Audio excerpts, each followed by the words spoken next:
What's going on, guys, and welcome back to another video.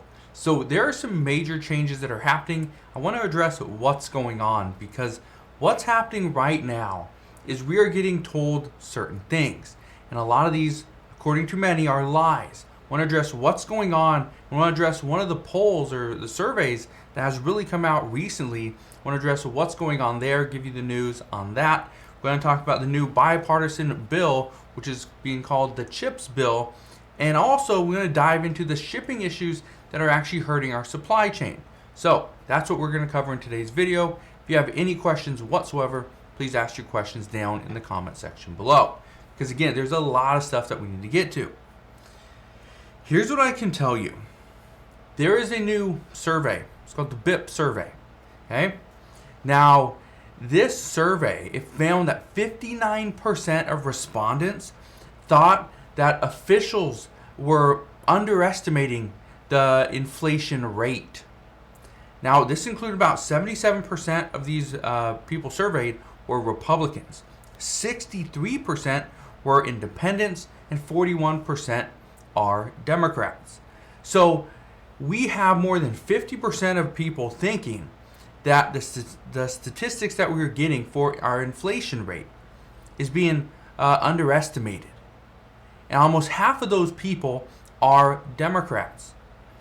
It also shows that 58% of respondents thought the official statistics underestimated the rate of employment. And here's something that I just want to bring up because I think this is extremely important.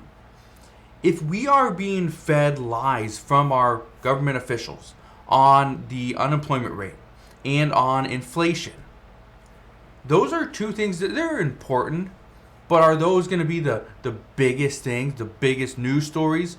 Probably not. So what other things are they lying about if they're going to lie about the rate of employment and also on inflation? I know inflation is the big deal right now, but again, how can somebody lie to us, tell us different numbers? Now, my expectation is, or just based off of all my research and understanding of how inflation is reported, how the CPI numbers come in, is yes, this isn't true inflation is the problem. So we're going to see what happens moving forward, but the expectation is that this could potentially be the peak of inflation. We're going to start to see it come down, but some are also worried that this may not be the peak because again, the inflation rate that we got right now at 9.1%, this is not inflation for July. This is inflation for June. So keep that in mind. We still have to get through July and August before we get to September. So we still got 3 months of our CPI data that we're going to be looking into. But only time will tell what that's going to look like. So we'll see.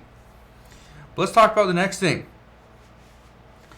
Senate Majority Leader Chuck Schumer is now being asked by a group of progressive groups to actually recuse himself from any legislation that is intended to crack down on tech companies. And the reason for this is actually pretty simple. Senate Majority Leader Chuck Schumer, his daughters actually work for Amazon and Meta. So there's a little bit of a conflict of interest here, and that's the reason why. And I just wanted to bring this up because for quite some time, this has been one of the progressives' kind of their priority agenda, right? Is to figure out a way to fight big tech.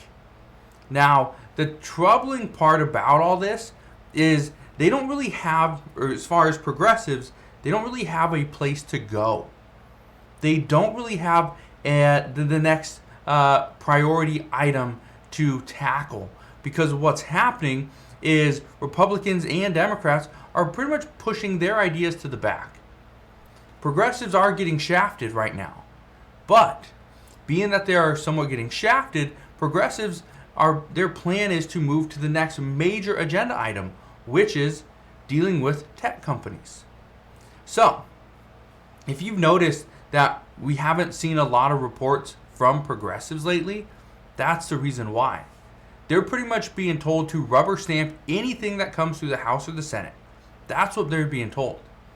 And being that there's really nothing else that progressives are asking for other than targeting big tech, That's what they're doing.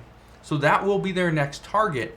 And they're trying to just get Senate Majority Leader Chuck Schumer to recuse himself to make it a little bit easier on them. So we'll see what happens with that as we move forward. The expectation, though, is nothing's going to get done in 2022 as far as tech is concerned. So we'll see. Well, let's address the Senate's bipartisan chips bill now, because this is the big story out this morning.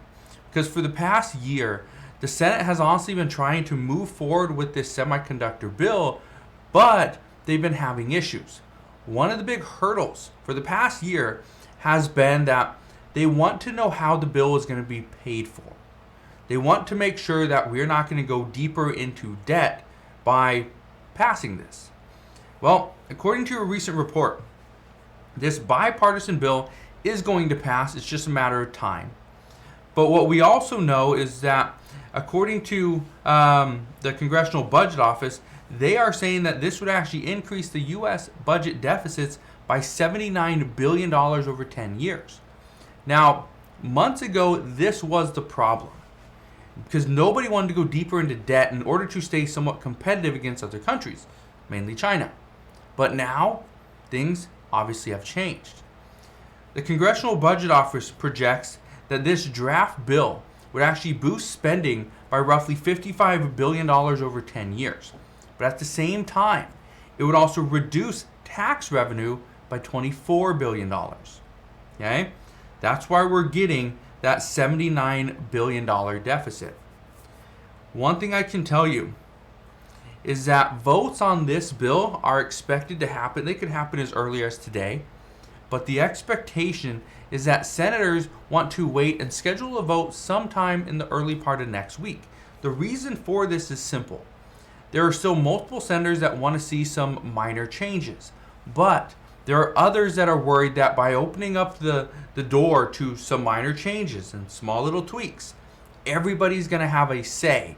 Everybody's going to have something to input. And if this happens, these small little tweaks could take potentially weeks or months. The issue here is that we are coming to the end of July. We really have, because just today, right, July 22nd, we have pretty much have 2 weeks. We have 2 weeks to get something done, because after that, the Senate is going to go, well, pretty much all of Congress is going to go on recess for an entire month. So that's why things are coming down to the wire at this point. But speaking of coming down to the wire, let's talk about the situation down in California. And I talk about this because this is impacting every single one of us. Because many people believe that the reason we continue to see supply chain disruptions is because there are still hundreds of cargo ships sitting off the coast of California and off the East Coast. But the truth is that most ships are being offloaded fairly quickly. We knew back in January, I think it was January, that the most ships that we had were 109 cargo ships. Today, we have right around 20 different vessels. That's it. 20 vessels off the coast of California that are waiting to be offloaded. So the real issue isn't the amount of ships that are coming in. So what we're seeing now is we are seeing less shipments. That could potentially be good, or it could be bad. We'll have to wait and see.